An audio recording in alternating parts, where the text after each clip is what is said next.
প্রিয় দর্শক, নয়াদিগন্ত ফেসবুক লাইভে স্বাগত জানাচ্ছি। আমি মোহাম্মদ রবিউল ইসলাম আকন্দ। আজ আমি দাঁড়িয়ে রয়েছি জয়পুরহাট জেলার কালাই উপজেলার মঈনুদ্দিন সরকারি হাই স্কুল মাঠে। আজ এখানে বিএনপির বিশাল সমাবেশ হচ্ছে। এই সমাবেশে কিন্তু হাজার হাজার মানুষ এখানে উপস্থিত হয়েছে। তবে আমি আপনাকে জানাই রাখতে চাই, জয়পুরহাট জেলার সংসদীয় আসন 35 জয়পুরহাট 2 আসনের কিন্তু সবচেয়ে গুরুত্বপূর্ণ উপজেলা হিসাবে কিন্তু কালাই উপজেলাকে ধরা হয়। যদিও বা কালাই খেতাল আবদুলপুর মিলে জয়পুরহাট 2 আসন গঠিত, তার মধ্যে তো কৌশলগতভাবে রাজনৈতিক কৌশলগত কারণে কিন্তু জয়পুরহাট 2 আসনকে খুব গুরুত্বপূর্ণ সময় দেখা হয়। এই জন্য এই উপজেলাকে কেন্দ্র করে কিন্তু মিটিং মিছিল থেকে আরম্ভ করে রাজনৈতিক কেন্দ্রবিন্দুও বলা চলে। এবং এই জয়পুরহাট 2 আসনে কিন্তু এই ধানের শীষের প্রার্থী জনাব আব্দুল বারী সাহেবের কিন্তু এই উপজেলাতেই বাড়ি। তিনি এই উপজেলারই সন্তান হয়। এখানে কিন্তু মানুষের যে স্বতঃস্ফূর্ত অংশগ্রহণ বিএনপির পক্ষে, যা কিন্তু ব্যাপক আমরা দেখেছি। আমরা যদি একটু দেখানোর চেষ্টা করি তাহলে আপনাকে একটু দেখলে বুঝতে পারবেন যে আসলে এখানে যে পরিমাণ মানুষের অংশগ্রহণ, নারী পুরুষ থেকে শুরু করে সাধারণ বাচ্চা থেকে আরম্ভ করে সকলে কিন্তু স্বতঃস্ফূর্তভাবে অংশগ্রহণ করেছেন। আর এই আসনটি কিন্তু বৃহত্তর বগুড়ার মধ্যে পড়ে এবং এটা কিন্তু বিএনপির ঘাঁটি হিসাবে ধরা হয়। এই বিএনপির ঘাঁটিতে কিন্তু এইবার নির্বাচনটা এতটা সহজও হবে বলে মনে হচ্ছে না।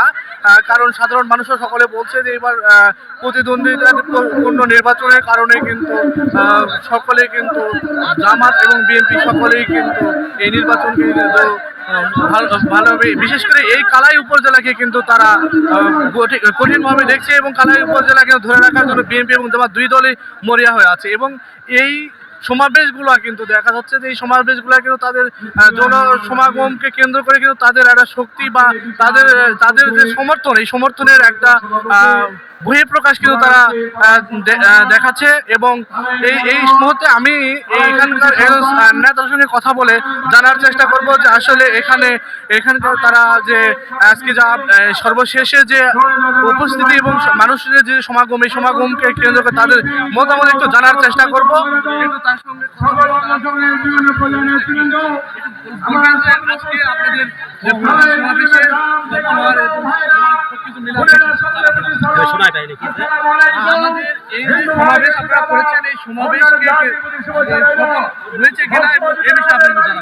আলহামদুলিল্লাহ, আমাদের সমাবেশ সফল। 12 তারিখে ব্যালটের মাধ্যমে ইনশাল্লাহ জনগণ এর জবাব দিবে ইনশাল্লাহ। যেমনটা বলছিলেন যে তারা এখানে তারা বলছিল যে তারা যে 12 তারিখে ব্যালটের মাধ্যমে এই বিজয় নিশ্চিতের মাধ্যমে তারা কিন্তু বিষয়টা কিন্তু দেখাবে। এই মুহূর্তে আমি একটু আরেকজন এখানকার নেতার সাথে কথা বলে জানার চেষ্টা করব যে আসলে এখানে তাদের এই কালাই পৌর বিএনপির যিনি আহ্বায়ক রয়েছে তার সঙ্গে একটু কথা বলে জানার চেষ্টা করব।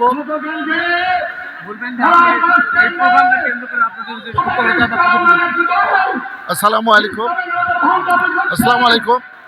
আজকে মিডিয়ার মাধ্যমে আমরা জানা দিতে চাই, কালাই এই যে নির্বাচনী সভার জনগণের যে ঢল, এতে বোঝা যায় বিএনপি বিশাল একটা বড় দল এবং এই জনগণের যে আশা আকাঙ্ক্ষা, মনে হয় এই জনগণ দেখে আমরা বিশ্বাস যে আসনে কালাই খেতাল আকপুরের এই 2 নম্বর আসনের এমপি ইনশাল্লাহ আমার নিশ্চিত সে এমপি বিজয় হবে।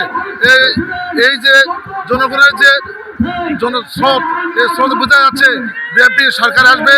এবং বিএনপি যে আমাদের নেতা তারেক রহমান যে কমিশন দিয়েছে 31 দফা দিয়েছিল, তার মধ্যে 8টি দফা সবচেয়ে হলো যে স্বাস্থ্যসেবা, কৃষি সেবা এবং এই মানে বিভিন্ন যে প্রতিশ্রুতি দিয়েছে, আমরা এই জনগণ বুঝতে পেরেছি উনি ক্ষমতায় গেলে এই বাস্তবায়ন করবে, এইটুকু আমাদের আশা।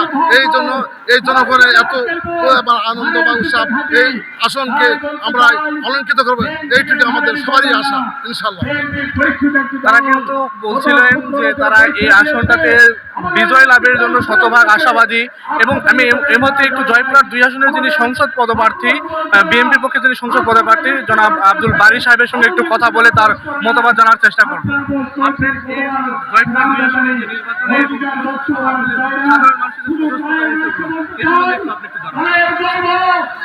এখানে আমি আমার বাড়ি এই উপজেলার শেষ সীমানায়। সেখান থেকে শুরু করে মারবা গ্রাম পর্যন্ত আমি গত 19 দিনে এখানকার প্রায় 450 গ্রামে গেছি, পৌরসভাগুলোতে গেছি। সকল জায়গাতে মানুষ স্বতঃস্ফূর্তভাবে এবং সমর্থন জানিয়েছে। আমি এখানে আসার পরই শিডিউল ঘোষণার আগেই, যেহেতু আমি সরকারি চাকরি করতাম, সরকারি আমি অ্যাক্সেসগুলো কাজে লাগিয়ে মানুষের কল্যাণের জন্য কাজ করার চেষ্টা করেছি। আজকের যে উপস্থিতি, ব্যাপক উপস্থিতি, এটি প্রমাণ করে মানুষ আমার প্রতি আস্থাশীল, মানুষ আমাকে বিশ্বাস করে, মানুষ আমাকে ভালোবাসে এবং কালাই খেতলা লাক্কেলপুরের মানুষ আমাকে বিজয়ী করতে চায়। ইনশাল্লাহ আমি বিজয়ী হলে কালাই খেতলা লাক্কেলপুরকে একটি ইউনিক এলাকা গড়ে তুলব। এখানে ঘুষ দুর্নীতি থাকবে না, অনিয়ম থাকবে না, মানবিক মূল্যবোধ থাকবে। মানুষ তার জীবনের যে নিডগুলো, সব নিডগুলো পাবে। সরকারি অফিসগুলোকে ফাংশনিং করা হবে এবং মানুষকে কল্যাণে, সর্বত কল্যাণে কাজ করা হবে এবং আমি মানুষের সেবা দিয়ে যাব, এটি মানুষ বিশ্বাস করে। যেমনটা তিনি জানাচ্ছিলেন যে তিনি এই এলাকার সন্তান হওয়ার কারণে এবং তার কর্মময় জীবনের যে কোনো দাগ নেই এবং তিনি একজন যোগ্য নেতা হিসেবে তিনি নিজেকে বলছেন এবং এর পাশাপাশি সাধারণ মানুষের স্বতঃস্ফূর্ত অংশগ্রহণেও তিনি বোঝানোর চেষ্টা করতেছেন যে তাকে সাধারণ মানুষ ভালোভাবে চাচ্ছেন। এছাড়া তিনি কিন্তু আজ নির্বাচনের শেষ প্রচারণা হিসাবেও কিন্তু আজ কিন্তু সাধারণ মানুষের জন্য বিভিন্ন আশ্বাস দিয়েছেন এবং দুর্নীতিমুক্ত একটা উপজেলা হিসাবে এই উপজেলাকে গড়ে তোলার প্রত্যয় ব্যক্ত করেছেন। জয়পুরহাটের 2 আসন থেকে নির্বাচনের প্রচারণার সর্বশেষ খবরাখবর আমার কাছে এইটুকুই ছিল।